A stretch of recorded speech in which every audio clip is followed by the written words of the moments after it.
रमाकांत पांडे, सीताराम गौंड, कीर्ति कौशल, Mohammad like, Shyam Sharma, Usha Ben, Arvind वढेर, Ramesh भाई परमार, कल्पना पटेल, रिंकू तरफदार, मुकेश जांगीड़। यह महज नाम नहीं है, ये वो तमाम सरकारी अधिकारी हैं जो बीएलओ बनकर चुनाव आयोग की स्पेशल इंटेंसिव रिवीजन प्रक्रिया करने गए थे। ये सब अब जिंदा नहीं है। किसी की हार्ट अटैक से मौत हो गई, किसी ने अपनी जान दे दी। चुनाव आयोग जो प्रक्रिया करवा रहा है उस पर ढेरों सवाल खड़े हो रहे हैं। जो बीएलओ इस वक्त जमीन पर काम कर रहे हैं उन पर जबरदस्त मानसिक तनाव है, मगर चुनाव आयोग को मानो इस बात की परवाह नहीं है, क्योंकि भारतीय जनता पार्टी ने चुनाव की तैयारी अभी से कर दी है।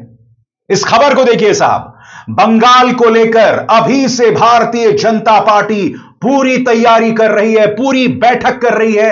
और दूसरी तरफ अगर आप दैनिक भास्कर की इस खबर पर विश्वास करें तो आपके स्क्रीन पर SIR 19 दिनों में 6 राज्यों में 15 बीएलओs की मौत, गुजरात और मध्य प्रदेश में 4-4, पश्चिम बंगाल में 3, राजस्थान में 2, तमिलनाडु केरल में 1-1, इस तरह से लोगों की मौत हो रही है दोस्तों। और जहां तक भारतीय जनता पार्टी की बात है, यहां पर आप देख सकते हैं प्रधानमंत्री नरेंद्र मोदी और जेपी नड्डा की तस्वीर। और खबर कहती है बंगाल में बीजेपी की बड़ी तैयारी, 5 जोन, 5 महीने का मेगा प्लान और ग्राउंड पर 12 बड़े नेता।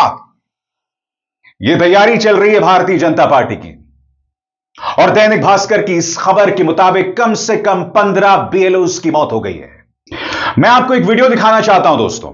यह उत्तर प्रदेश के बस्ती का वीडियो है और इस वीडियो में आप देख सकते हैं यहां पर एसडीएम शत्रुघ्न पाठक हैं। यह अपना आपा खो रहे हैं और एक बीएलओ की डांट लगा रहे हैं। यहां पर आप ध्यान से सुनिएगा, यहां पर शत्रुघ्न पाठक यह कहते हैं कि सरकार तुम्हें पैसा दे रही है नौकरी करने का, काम करना पड़ेगा। तो सीधी सी बात है, सरकार आपको पैसा दे रही है उस सरकारी काम का जहां आप शिक्षक हैं या कोई सरकारी मुलाजिम है। यह जो बीएलओ का काम हो रहा है ना, यहां पर कोई एक्स्ट्रा पैसे नहीं मिल रहे हैं जहां तक मुझे पता है, नंबर 1। नंबर 2, जब ये लोग अपने काम के अलावा काम कर रहे हैं, मेहनत कर रहे हैं, तो क्या इस तरह की बदतमीजी एक एसडीएम को करना चाहिए? अब इस वीडियो को जोड़ के देखिए उन 15-16 मौतों के साथ जो अभी अभी मैंने आपको दिखाई थी, जो नाम मैंने अभी अभी आपके सामने पढ़े थे।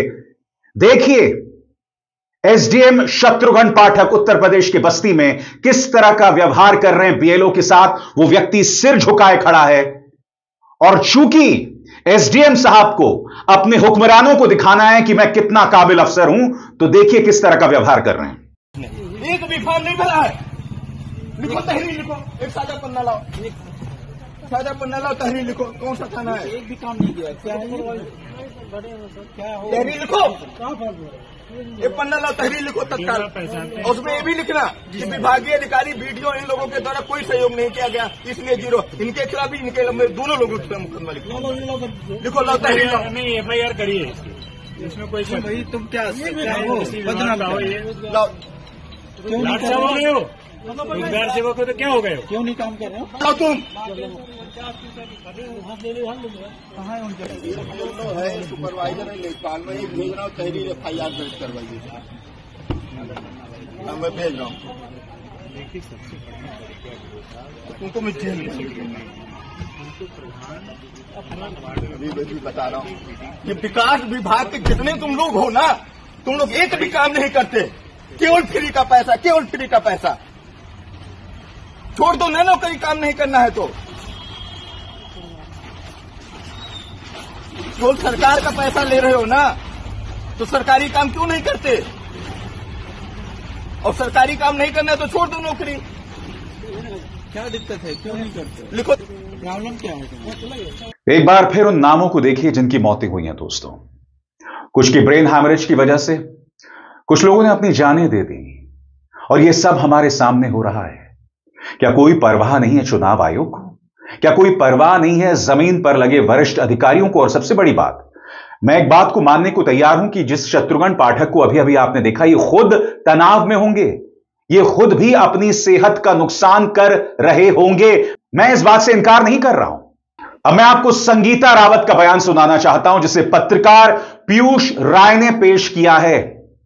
यहां पर संगीता रावत अपने पति के बारे में बता रही हैं, जिनकी मौत हो गई है ब्रेन हैमरेज की वजह से। बता रही हैं कि वो किस तनाव में थे। बकौल पीयूष राय, वो लगातार स्ट्रेस में थे और उन पर लगातार दबाव बना हुआ था डेडलाइन को मीट करने को लेकर। सुनिए उत्तर प्रदेश के लखनऊ में हुई इस मौत के बारे में एक औरत अपने पति के बारे में क्या कह रही है, सुना जाए। मेरा नाम संगीता रावत है। क्या समस्या रही? समस्या है ये, जब से बीएलओ का काम मिला है तब से बहुत टेंशन में रहते थे, किसी से बात भी नहीं करते थे। हम सुबह जाते थे, शाम को आते थे, फिर है जो चुपचाप लेट जाते थे, किसी से बात नहीं करते थे। मौत कैसे हुई?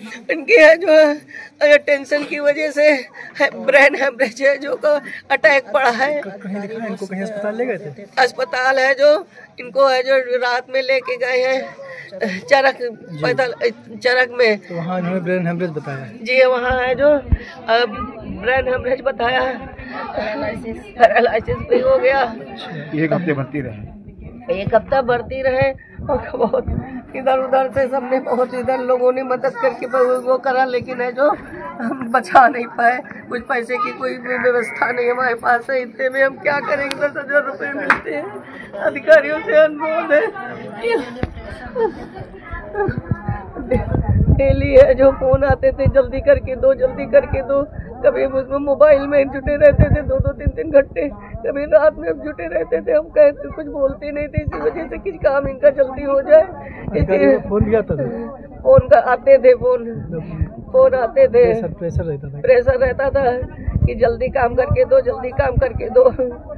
और एक बार फिर बंगाल में देखिए साहब किस तरह की तैयारी भारतीय जनता पार्टी की चल रही है। SIR का जरूरत है, SIR होगा और ममता बनर्जी हारने वाली है, चिंता का कोई बात नहीं है। राहुल गांधी ने इस मुद्दे पर प्रहार किया है। राहुल गांधी का बयान आपके स्क्रीन पर। उन्होंने कहा है, SIR के नाम पर देश भर में अफरा तफरी मचा रखी है। नतीजा 3 हफ्तों में 16 बेलोस की जान चली गई। हार्ट अटैक, तनाव, आत्महत्या। SIR कोई सुधार नहीं, थोपा गया जुल्म है। चुनाव आयोग ने ऐसा सिस्टम बनाया है जिसमें नागरिकों को खुद को तलाशने के लिए 22 साल पुरानी मतदाता सूची के हजारों स्कैन पन्ने पलटने पड़े।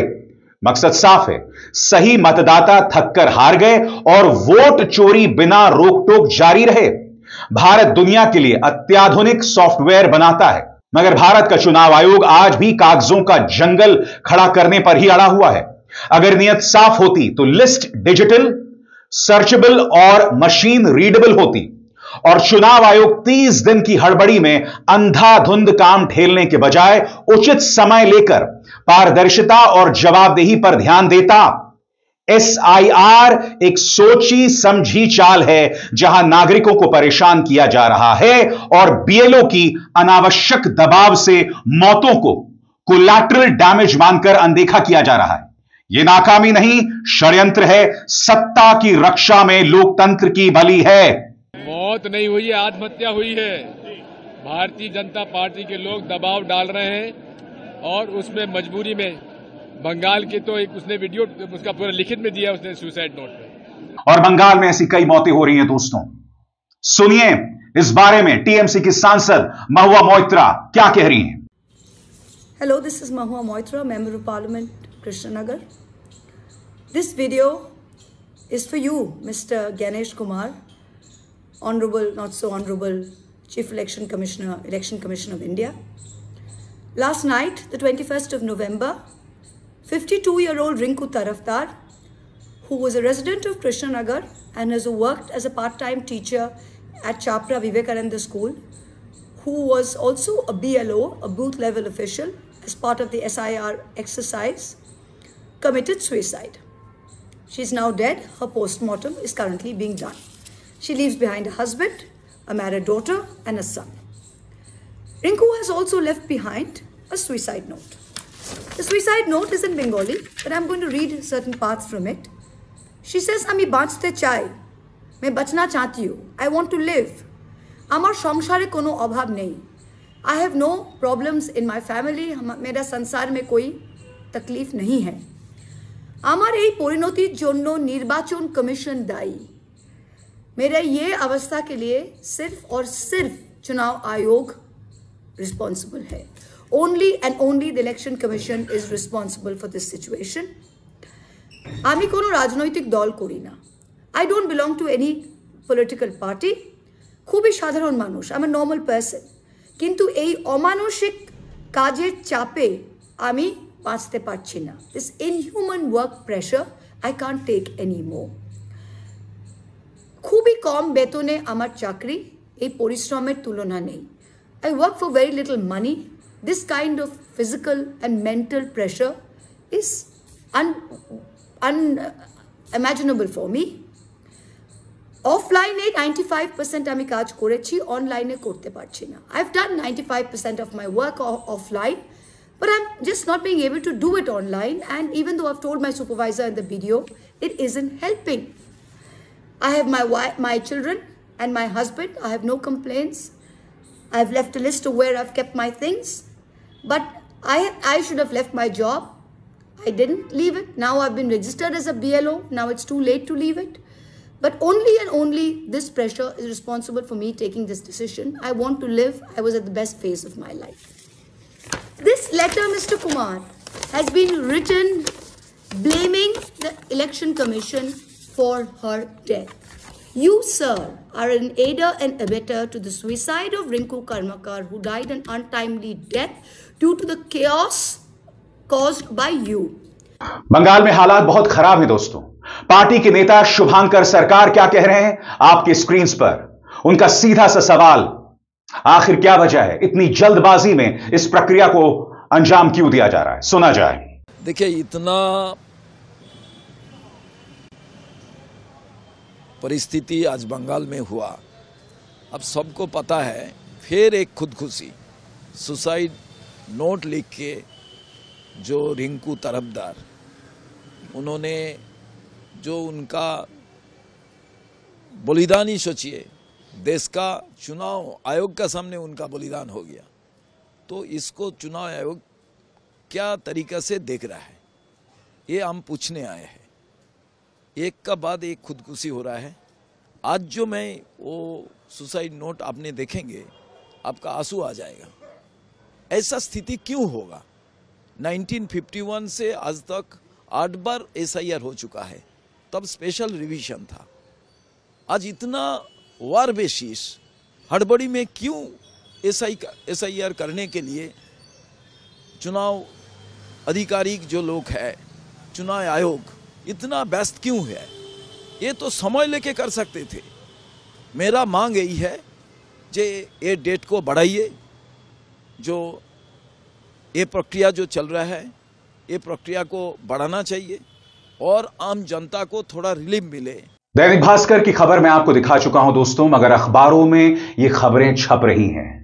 हालांकि इन खबरों पर कोई डिबेट नहीं हो रहा है। आपकी स्क्रीन पर इस खबर को देखिए, BLO found dead, family blames SIR, Jalpaiguri की खबर है। दूसरी खबर, BLO dies of brain haemorrhage in Lucknow hospital, teachers association alleges SIR pressure, और मैं आपको संगीता रावत का बयान पहले ही सुना चुका हूं। तीसरी खबर, चुनाव आयोग seeks report on West Bengal BLO suicide as kin allege work pressure. काम का तनाव लगातार बना हुआ है, मगर यहां कोई जवाबदेही नहीं है। बहुत जरूरी हो जाता है दोस्तों कि हम इस खबर की तह तक पहुंचे, और इस कार्यक्रम में मैं ये अहम मुद्दा आपके सामने लेकर आया हूं। गौर फरमाइए मेरे एक एक शब्द पर। मीडिया में छपी खबरों के मुताबिक देश के 12 राज्यों में SIR की कवायद के दौरान अब तक 15 BLO की मौत का दावा किया गया है। इसमें पश्चिम बंगाल में 3 के अलावा गुजरात और मध्य प्रदेश के 4, राजस्थान के 2, केरल और तमिलनाडु में 1 मौत की बात कही गई है। मध्य प्रदेश में तो बीते 24 घंटों के दौरान ही 2 लोगों की मौत का दावा किया जा रहा है। अगर हम पश्चिम बंगाल की बात करें तो राज्य के नदिया जिले के मुख्यालय कृष्णनगर में BLO के तौर पर काम कर रहे रिंकू तरफदार नामक एक महिला शिक्षक ने शनिवार को आत्महत्या कर ली। पुलिस के एक अधिकारी ने बताया कि शव के पास बरामद एक सुसाइड नोट में रिंकू ने अपनी मौत के लिए चुनाव आयोग को जिम्मेदार ठहराया है। राज्य के मुख्य निर्वाचन अधिकारी मनोज कुमार अग्रवाल ने इस घटना का संज्ञान लेते हुए जिला चुनाव अधिकारी से रिपोर्ट मांगी है। पुलिस के मुताबिक रिंकू ने अपने सुसाइड नोट में लिखा है कि उन्होंने 95% ऑफलाइन काम पूरा कर लिया है, लेकिन ऑनलाइन के बारे में उनको जानकारी नहीं है। सुपरवाइजर को इस बारे में बताने से कोई फायदा नहीं हुआ है। इसके अलावा दोस्तों, मैं आपके सामने बर्दवान जिले की एक मिसाल पेश करना चाहता हूं। आपके स्क्रीन पर बर्दवान जिले के मेमोरी में भी काम के कथित दबाव के कारण ब्रेन स्ट्रोक की वजह से नमिता हांसदा नाम की एक बीएलओ की मौत हो गई थी। इसी तरह बुधवार को जलपाईगुड़ी जिले के चाय बागान इलाके से शांति मुनि ओरांव नामक एक महिला बीएलओ का शव बरामद किया गया है। इन दोनों मामलों में मृतकों के परिजनों ने काम के भारी दबाव का आरोप लगाया है। मगर जहां तक भारतीय जनता पार्टी की बात है, चुनाव की तैयारियां अभी से चल रही हैं और पार्टी के नेता ये बयान दे रहे हैं जो आपके स्क्रीन पर हैं। आपके स्क्रीन पर यह हैं शौमिक भट्टाचार्य, जो कि प्रदेश अध्यक्ष हैं बीजेपी के। वो कहते हैं बीएलओ पर गलत फॉर्म अपलोड करने के लिए राजनीतिक दबाव बनाया जा रहा है, इससे उन पर मानसिक दबाव बढ़ रहा है। राज्य सरकार एसआईआर की कवायद में जरा भी सहयोग नहीं कर रही है। और स्वाभाविक सी बात है दोस्तों, इस पर राजनीतिक छींटाकशी शुरू हो गई है।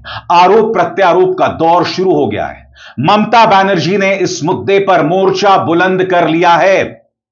आइए अब गौर करते हैं पश्चिम बंगाल के अंदर कौन सा दल क्या कह रहा है। आपके स्क्रीन पर तृणमूल कांग्रेस ने चुनाव आयोग और बीजेपी पर निशाना साधते हुए एक्स पर अपनी एक पोस्ट में कहा, चुनाव आयोग की जटिल डिजिटल प्रक्रिया, अवास्तविक डेडलाइन, सजा का डर और रात में निगरानी के नाम पर कर्मचारियों को दी जाने वाली मानसिक यातना को स्वीकार नहीं किया जा सकता। अमानवीय दबाव के कारण बीएलओ की मौतें हो रही हैं, लेकिन बीजेपी इसका राजनीतिक फायदा उठाने में जुटी है। यह उसकी क्रूर, अमानवीय और गैर जिम्मेदार राजनीति का असली चेहरा है। दूसरी तरफ ममता बनर्जी का बयान आपके स्क्रीन पर। ममता बनर्जी ने एक्स पर अपनी एक पोस्ट में नदिया में बीएलओ की मौत की घटना पर दुख जताते हुए सवाल किया है, आखिर एसआईआर और कितने लोगों की जान लेगा। मैं फिर आपसे सवाल पूछना चाहता हूं, ये जो लोगों की जानें जा रही हैं, जिम्मेदारी किसकी है? क्या ये महज अतिशोक्ति है, या फिर इसके पीछे भी भारतीय जनता पार्टी का जो प्रचार तंत्र है विदेशी साजिश की बात करेगा? क्योंकि देखिए, इन लोगों के पास सवालों के जवाब नहीं होते, ये लोग इसी तरह की हरकतें करते हैं। मैं फिर आपसे समझदारी से, पूरे संयम से, पूरी शांति से यह सवाल पूछ रहा हूं, ये जो 16 मौतें हुई हैं, जो नाम मैंने आपके सामने पढ़े हैं, इसकी जिम्मेदारी कौन लेगा? ज्ञानेश गुप्ता जो इस बात को लेकर चिंतित थे, कहीं सीसीटीवी में महिलाओं की तस्वीरें तो नहीं छप जाएंगी, या महिलाओं की तस्वीरें हमें दिखाना चाहिए, वो ज्ञानेश गुप्ता अब पूरी तरह से खामोश हैं। इतनी महिला बीएलओज मारी जा रही हैं, जो तस्वीरें मैं आपके सामने लगातार पेश कर रहा हूं। संगीता रावत जो रो रही हैं अपने पति के मौत पर, यह भी तो महिला हैं ज्ञानेश गुप्ता जी। इसके बारे में आप क्या कहिएगा? यह अपने आप में निहायत ही शर्मनाक है दोस्तों, और मैं उम्मीद करता हूं इस पर पारदर्शिता से अपनी बात रखी जाएगी, क्योंकि भारतीय जनता पार्टी को तो चुनाव खेलना है। उनका खेला वहां चलता रहेगा, मगर यहां जो मौतें हैं, इसकी जवाबदेही किसकी है? क्योंकि देखिए, गोदी मीडिया जो करोड़ों घरों तक पहुंचता है, वो ये मुद्दे नहीं उठा रहा है। ये मुद्दे मेरे जैसे इक्का दुक्का डिजिटल पत्रकार उठा रहे हैं अपने यूट्यूब और फेसबुक मंच पर। मगर ये जो खौफनाक और भयावह तस्वीर है, आपके सामने कोई नहीं ला रहा है। और इस सवाल किया जाएगा, आखिर क्यों, कब तक हम इन मौतों को बर्दाश्त करेंगे, कब तक? मगर इस मंच पर मैं सवाल उठाऊंगा, मैं जवाब मांगूंगा। अभिसार शर्मा को दीजिए इजाजत। नमस्कार।